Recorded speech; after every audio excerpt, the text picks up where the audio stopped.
Story time. Tina and Daniel met at the university. Tina had just resumed at the school. Her parents had stayed with her for a few days at a hotel across the university before leaving. The day they left, Tina felt very lonely. She had never been separated from her parents, and now she was here at this big school all by herself. She had not yet made any friends, as her 3 roommates had not yet arrived.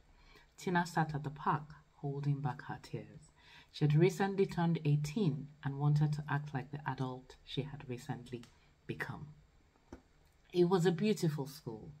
She liked the parks and trees everywhere, and if not that she missed her parents very much, it was really a lovely place to be. She hadn't been seated for up to 30 minutes when a young, handsome guy sat beside her. "Hi," he said. "Hello," she replied. "My name is Dominic." Tina. They continued talking for hours.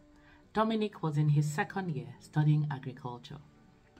Like her, he had come from a different state and understood how lonely the first few weeks could be. He walked her back to her hostel, and the next day he was at the dormitory gate to walk her to class. They became inseparable. When she eventually made other friends, some warned her that it may be the usual October rush that happens at the beginning of a new session, where old students rush new students but moved on once a new set came in. But Dominic proved them wrong, as year after year he remained consistent. They were nicknamed the campus couple. A few years after they both graduated, they got married, and their union was blessed with 2 girls. Tina took a few years off work to have and raise the girls, while Dominic worked and financially provided for the family. When their youngest was 3 years old, Tina went back to work.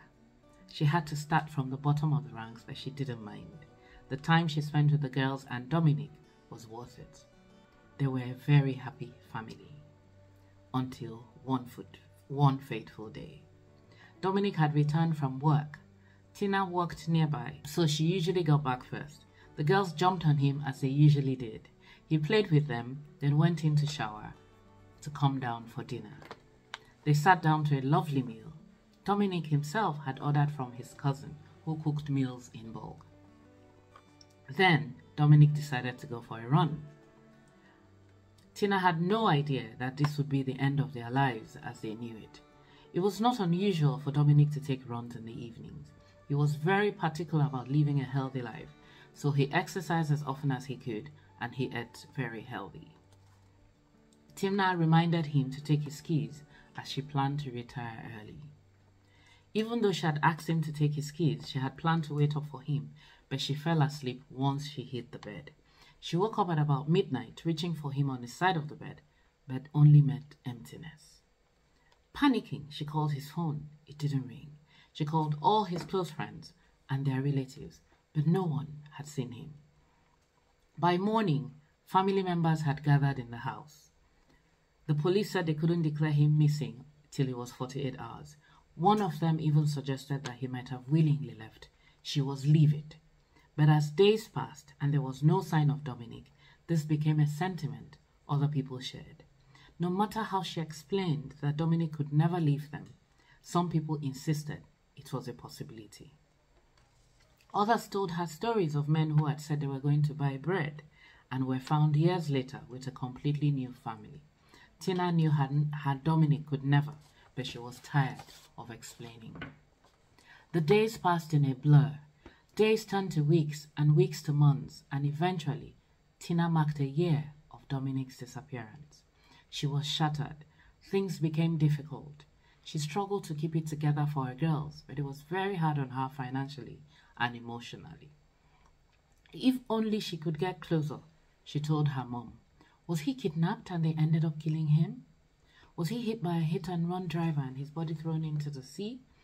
Tina spent many nights awake, wondering what could have happened. 2 years passed. Dominic's family suggested a burial in absentia to help her so she could move on, but Tina refused to let go of hope.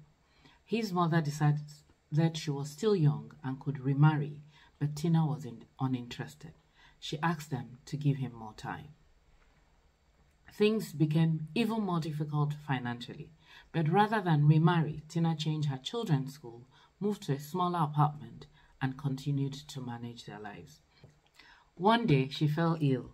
The doctor said her colon was obstructed and she needed surgery. Friends and family rallied around her, but they were unable to raise the money needed at such short notice. Then the unexpected happened. Dominic turned up at her doorstep. Stay tuned for part 2. Thank you for watching.